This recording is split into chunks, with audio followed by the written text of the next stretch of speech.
Well, ladies and gentlemen, I wanted to take a look at Donald Trump's approval rating and really discuss the current situation as it pertains to the effect that Trump's approval rating will have on the 2026 midterms. Where are we right now in terms of this administration's momentum as we approach a year before the midterms, which we know it's still over a year's away. We've still got a lot of time. But where's Trump's approval rating right now? This is Real Clear Politics. This is their official composite. You look at some different sites, they're going to have different numbers. A lot of them use more left-leaning polls, but Real Clear Politics is just an overall composite. Remember, liberals would criticize Real Clear Politics, said they had too many conservative polls, and then Real Clear Politics was a lot more accurate than the other composites because the other composites would cherry pick and use more liberal polls, and that's why they were more accurate when it came to the 2024 election. So you can see they've got a minus 5.2 right now, the approval rating at around 46%, disapproval at 51%. These are more than acceptable numbers. These are great numbers for Trump. And I'm not just saying that because I'm a Trump homer. You look at Trump compared to where he was this time, 2017, 2018, before the midterms. This is a very, very good development. These are good numbers. You do have the liberal homer Quinnipiac minus 18. You've got the Republican insider advantage plus 10. But overall, you've got the minus 5.2. You've got some minus 12, minus 4, minus 1. Rasmussen, they've been a little bit more wary of Trump and what he's done. There's been some problems with the administration, the way they've handled the Epstein stuff. But Trump is able to weather it. We know how these things work. It gets talked about for a week, then people forget about it. That's just the reality of how news is nowadays, let's be honest.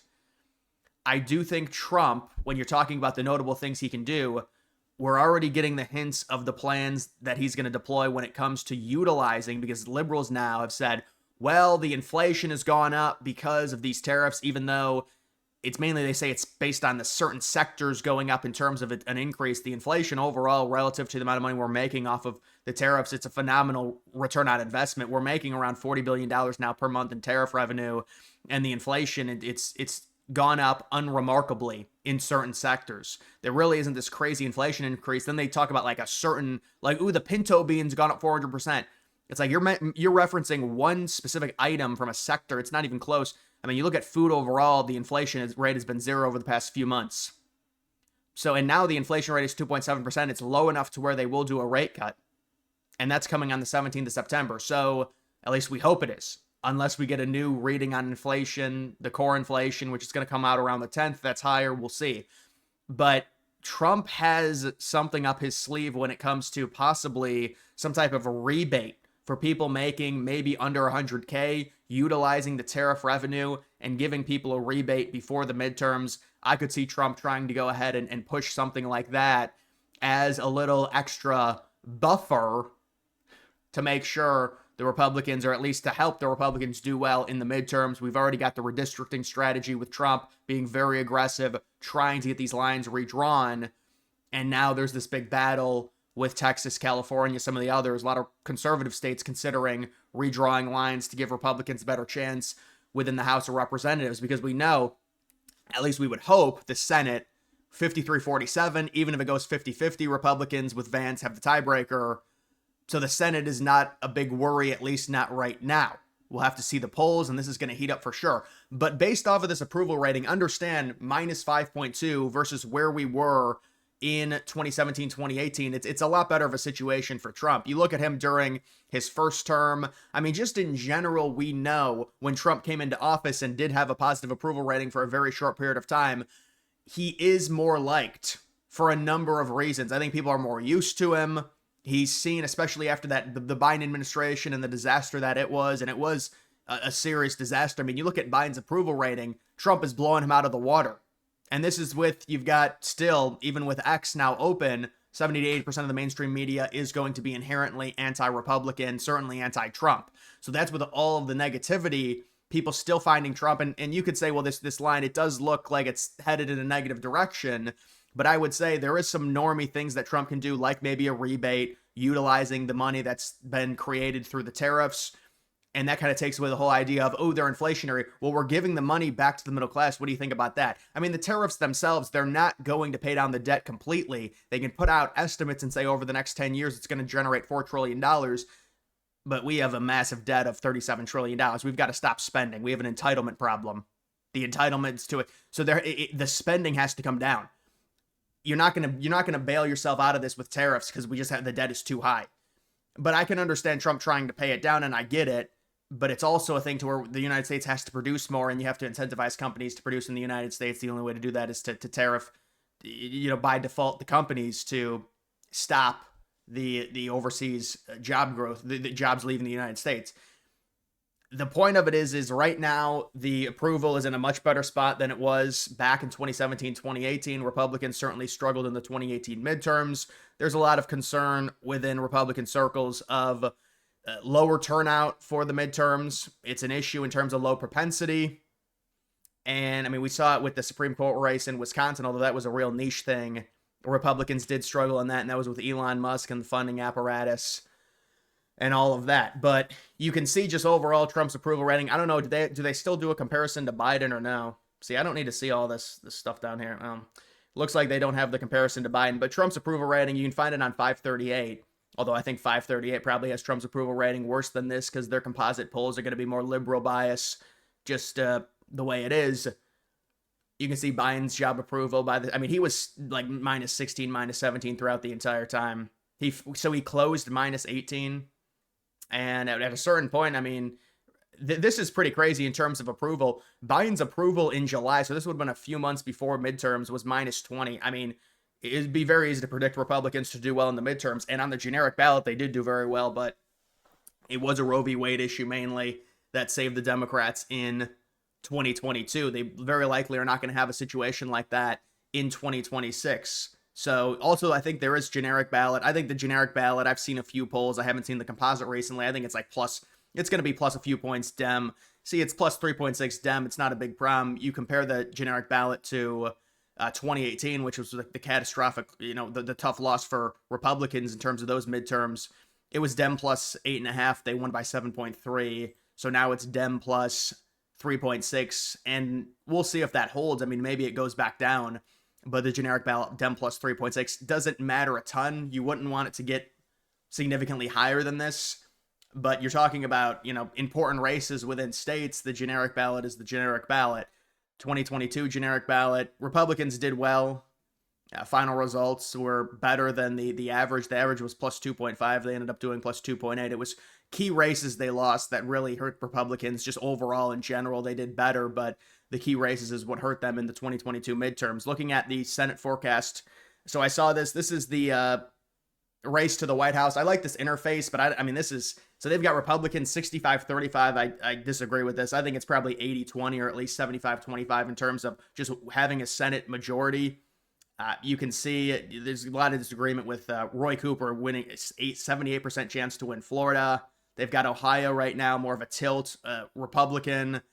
And they've got Maine as a pure toss-up, but the Democrat a 61% chance. Michigan a pure toss-up, but the Democrat a 62% chance. Those things can certainly be argued. Georgia, without Brian Kemp running against Ossoff, it's going to be harder. But generally, I would say I think most people expect Republicans to stay at 53, possibly add a seat to get to 54. But the narrative surrounding the Senate at this point is should be a Republican victory. This is kind of the trend line. They had it at around a 75% chance. I think most of the betting has Republicans at like a 70% chance to keep the majority in the Senate. Even if it is 50-50, Republicans will keep it with the Vance tiebreaker. Do they have the House? The House is the important one. They've got Trump's approval right here. And so they're going to use more liberal polls than the composite. So that's why they've got it at Trump only a 44%. Looks like a -9 approval rating there. But this approval rating is perfectly fine. And imagine you also have the situation with Russia, Ukraine. Imagine that gets solved. I'm not saying it will. Nobody knows for sure. It's very complicated. But if it gets solved and Ukraine ends up getting the Kherson Oblast back and the Zaporizhia Oblast back, I mean, how do liberals swing that as appeasement to Putin? They're returning most of the territory. They're only keeping the Donbass and recognition of Crimea. So that would be an amazing situation. You would get normie support, and Trump would be seen as this uniter, as this peacemaker. He was the clear mediator and really pushed for this to happen in terms of a peace deal between Russia and Ukraine. So that's a normie thing that's probably going to help the approval rating, even if liberals try and swing it as appeasement to Putin. Oh yeah, it's appeasement. He only gave back 2 oblasts. Yeah, it's real appeasement. But it's a complicated thing. They're going to get territory. I mean, why else would Russia settle? So, Trump is trying to end it. I don't know if it will end, but we have to understand when you look at stuff like this approval rating, they've also got the Dem primary. I think Newsom is, well, the way they track this is, yeah, see, this is crap. I mean, it's obviously not going to be Kamala Harris. This type of stuff is not very accurate. The only thing you should look at when it comes to like primary is probably the odds on Polymarket or on Kalshi. That's what I would look at. They've got Newsom is trending like crazy right now. So Newsom is right now the clear favorite. Not that it matters, but it is a significant gain within the past week for Newsom. Now he's up to a 32% chance. That's the Dem. I wonder if they do have the midterms. I don't think they have the midterms on here. Yeah, it'd be helpful if I knew how to type 2026. No, they don't have any of that. So I know there is midterm betting on Kalshi, and I think it's around a 70-75% chance to keep the Senate for Republicans. I think they're going to keep it for sure. But the question comes down to what happens in the House. We're going to get a clearer picture once the redistricting is solved, once Ohio redraws their lines, once Florida decides what they're going to do, California has their special election, potentially redraws. Then we're going to know we're going to have a better environment in terms of Republicans right now having a very simple majority. Maybe in terms of the redistricting, maybe that opens up 5 or 6 more seats on top of the control they already have, even if it is a very limited 5 or 6 seat advantage. Now you're giving yourself more wiggle room in terms of the House, because we know if the liberals retake control of the House, there is going to be the issue in terms of Trump getting really anything passed. They're going to oppose pretty much everything, as well as talking about articles of impeachment on pretty much anything. I would imagine probably something to do with crypto, if I had to guess, honestly. That's like low-hanging fruit for them. But I don't know, maybe it'll be something else. But they'll probably try and bring it up. Whether or not anything will happen because of it, I'm not sure. But right now, I would say in terms of the generic vote, I mean, I've seen a lot of people worried about the midterms and, due to the low propensity, things like that. Yes, it is true in terms of the midterms after, a Republican wins. It's normally pretty tough. Normally the opposing party does well. That is true. But you've got an environment and a setup to where the Senate should be relatively easy to retain. And you've got a House situation to where with the redrawing, you're going to give yourself maybe a little bit more of a buffer. And on top of that, Trump does not have this crazy bad approval rating. I know everyone likes to, all the hysteria and it's the worst thing ever. And the Epstein thing was botched and all of this. But in terms of approval rating among Republicans, it's at like 95%. It's certainly better than it was in 2017, 2018 going into those midterms. And you've got a better situation overall in terms of your ability to keep the Senate in 2026 and also the House, I would say, especially with these districts being redrawn.